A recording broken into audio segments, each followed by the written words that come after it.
Hi everyone, welcome to McNulty's Book Corral. I'm your host Thomas McNulty, and today we're talking about the Power Boys.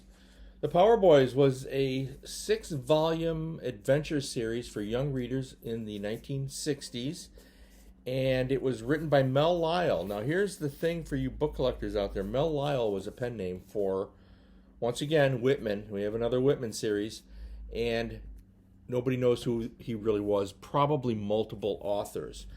Now, for you book collectors out there, I think you're familiar with this. This was the first one, The Mystery of the Haunted Skyscraper.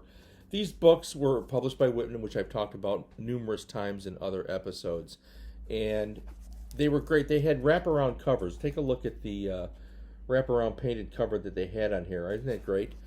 These books were fun to read. Now, these books were put out during a period in the 1960s when the Hardy Boys and Nancy Drew were being published by Grosset and Dunlap, and they were bestsellers every time. They were putting out new editions of that long-standing series, both series, in the 60s, and books for young readers were just immensely popular and were constantly bestsellers. So Whitman, out of Racine, Wisconsin, you've heard that mentioned before in other episodes, they put out the Power Boys under the pen name of Mel Lyle.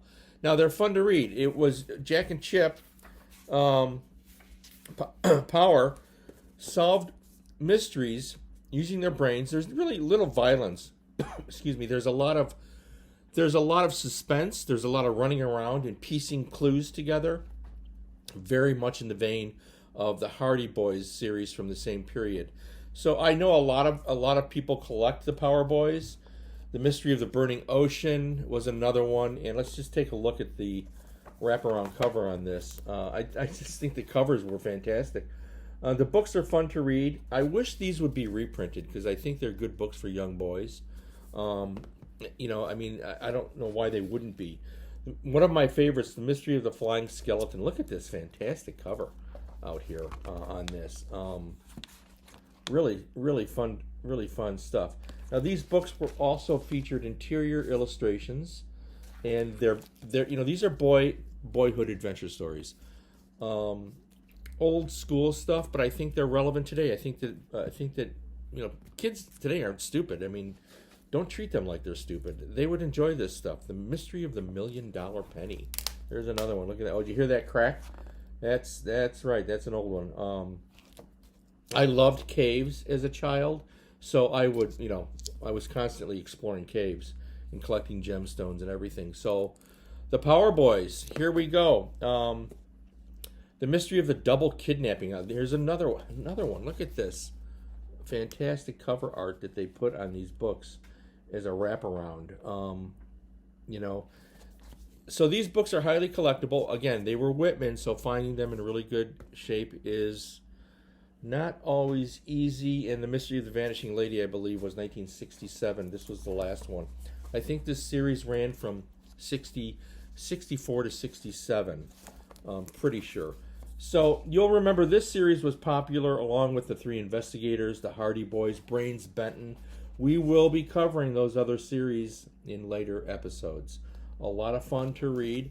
If anybody out there is listening, if whoever owns the copyright to this, I don't know, these books should be reprinted with these covers. I mean, I think they're great. They don't need to be updated.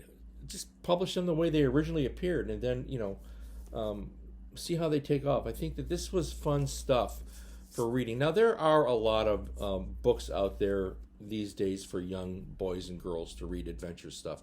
Most of them, however, are fantasy. They deal with some type of supernatural or event, or maybe they're science fiction. I don't have a problem with that at all. But what I like about these was that these relied on their brains, their problem-solving skills to get them where they needed to be in the stories, and the suspense level was heightened. So that's why they're fun to read, and that's why I think that they could be reprinted. So a tip of the Stetson for the Power Boys, whoever wrote these, Mel Lyle, whoever you were, or how many of you there are, we really don't know. If anybody does know, feel free to contact me. I've never found any information that definitively identified who was behind the pen name of Mel Lyle for Whitman. So the books are fun. Let's hope they get reprinted. Somebody is out there listening. You never know. Stay well, stay happy, and feed your brain. Read a book.